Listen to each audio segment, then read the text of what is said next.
These are dealer stores, places where people spend their nickels for Coca-Cola. So what? So, if we're going to get more people to spend more nickels at these spots, our salesmen have got to spend more time there. They've got to have the time to do a complete merchandising job. That means more men and more trucks. Larry, why didn't you say so in the first place? Oh, Larry, I've never been afraid to put out, have I? Did you call me, Jim? Get ready to put some more men on the payroll. More men? I'm going out and buy 4 new trucks. But, Jim, there's a depression. So there is a depression, so you run along and worry about it. Ben and I'll knock the pants off it. Hi there, fellas. Hiya, Sam. Found a job yet? Not yet. Well, times is tough, all right. Yeah, I'll say. 2 bottles of Coca-Cola. He'll pay for 'em. None of that now. I'll match it. Lady Luck. Larry's always talking about it. Well, in one respect, we were lucky in the way we rode out of the Depression. Our Lady Luck was Coca-Cola. A bottle of Coca-Cola is just a little thing. It costs just a little, yet it's truly one of the pleasant things of life. People enjoy stopping at the bright red coolers for an ice-cold bottle of Coca-Cola. Time out for refreshment, enjoyment, sociability.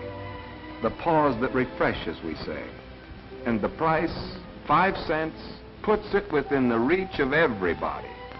An awful lot of nickels rolled in during those Depression years. Maybe it's because people had more nickels to spend those years than anything else.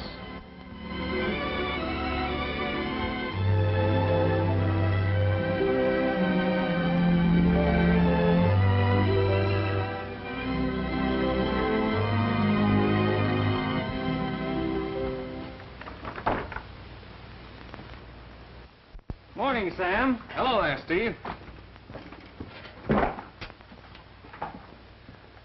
Well, how's the new cooler working out? Oh, fine, fine. Thing's a regular ad sitting out there. I'll say it is. You're going to need an extra case.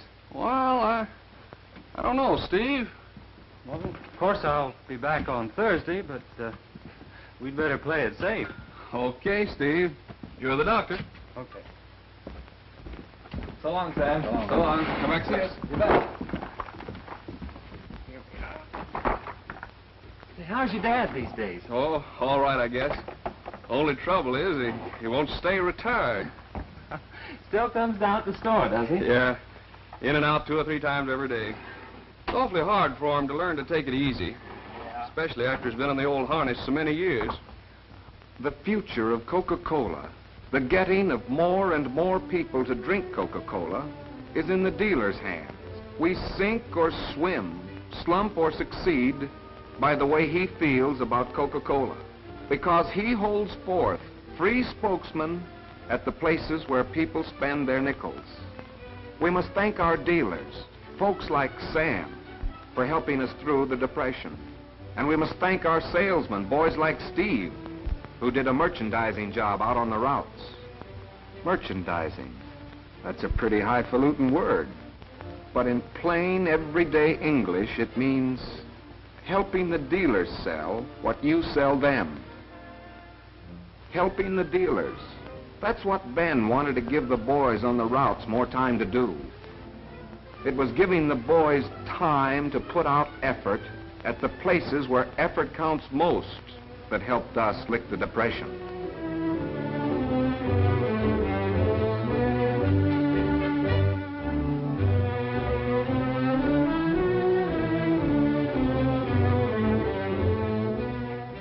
Now you sit right down here.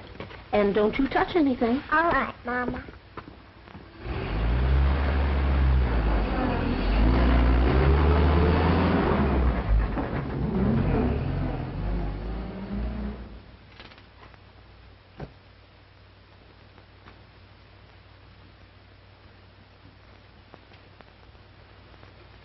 Hello, Mary. Why, what's the matter? Nothing. I'm just sitting here waiting for my mother. How about a bottle of Coca-Cola? Oh, thank you, Mr. Tompkins.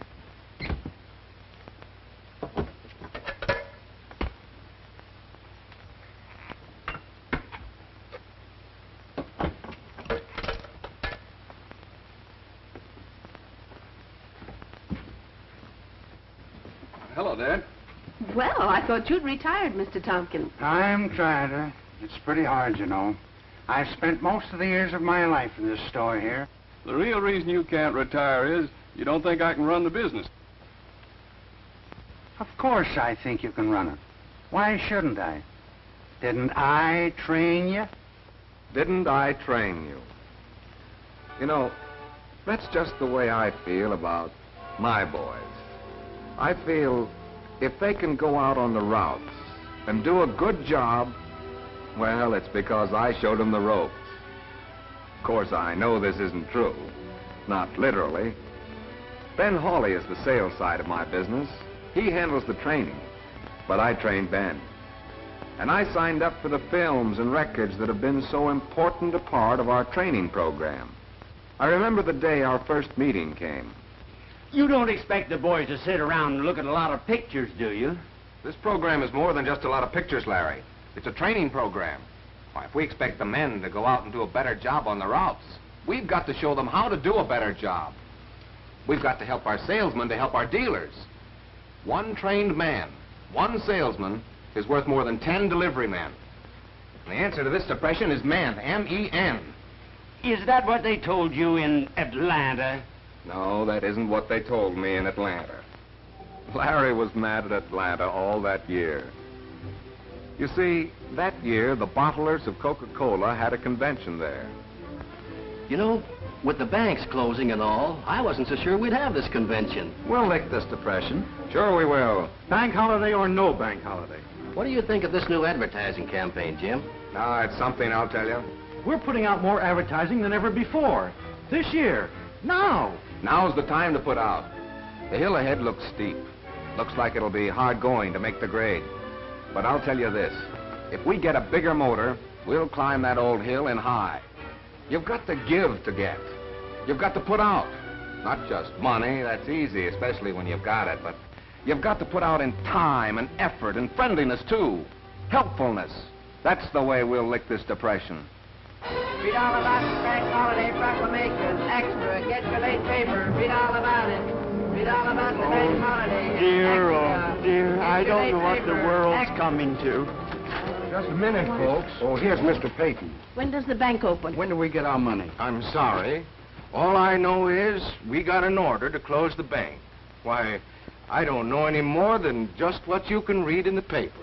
Extra. Bank holiday. Extra. Read all about it. Extra. Get your late paper. Headlines. Blaring, scaring headlines. We faced them in the past. Yes, we faced them in the past.